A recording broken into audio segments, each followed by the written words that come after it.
Hi, everyone. My name is Andy Closkey. I am a teacher from Quesnel. Just like you, I am a delegate of this AGM, and I happen to have another role, which is to facilitate the election of our table officers. Table officers are the president, first and second vice president, and the members at large. Within the members at large position are the two designated ones. One of them is designated for a member who identifies as Aboriginal, and the other is designated for a member who identifies as racialized. So a big part of my job has already taken place. I have taken the nominations, and those nominations are supported by 10 members in good standing, so just members of the BCTF in good standing. Those nominations have come in, and you will find that information on the event Mobi about all of those candidates.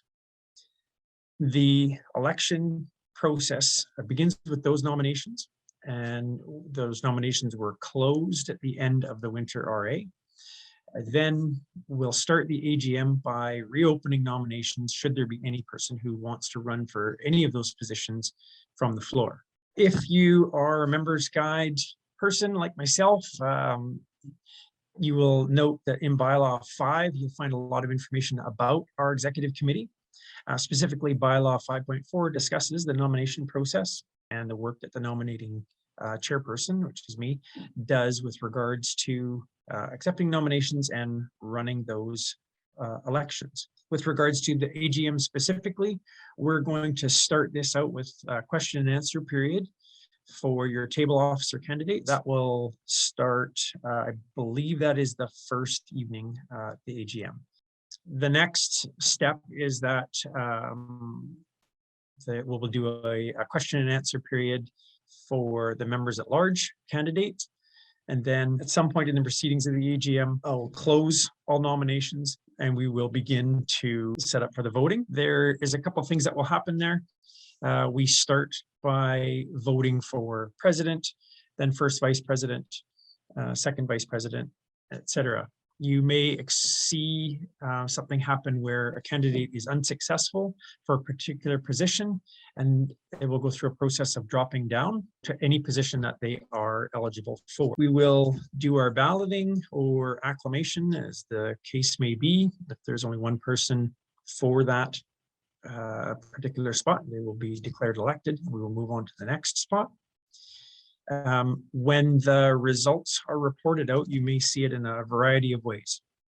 If it is a decisive ballot, we will put up the total number of ballots cast, the valid ballots, in case there's any spoiled or blank ballots, something like that. We'll put up the tallies of ballots, and then we will begin to fill the names in. If it is a decisive ballot, we will tell you who has been elected. In the event that it is an indecisive ballot, you will put up the tallies and show you that clearly it's an indecisive ballot.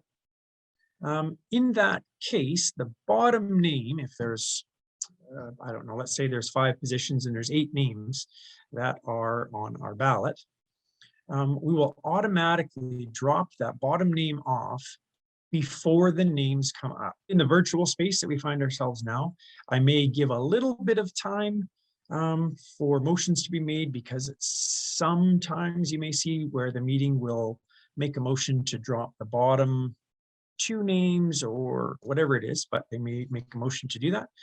Once we know what the next ballot is going to look like in terms of who's on it, then we would put up the names so we can see the results, and we would move ourselves to the next ballot. So should you have any questions at any time about the election process or nominating process or anything like that, you can send an email to nominatingchair@bctf.ca, and I'll get that and I'll do my best to answer.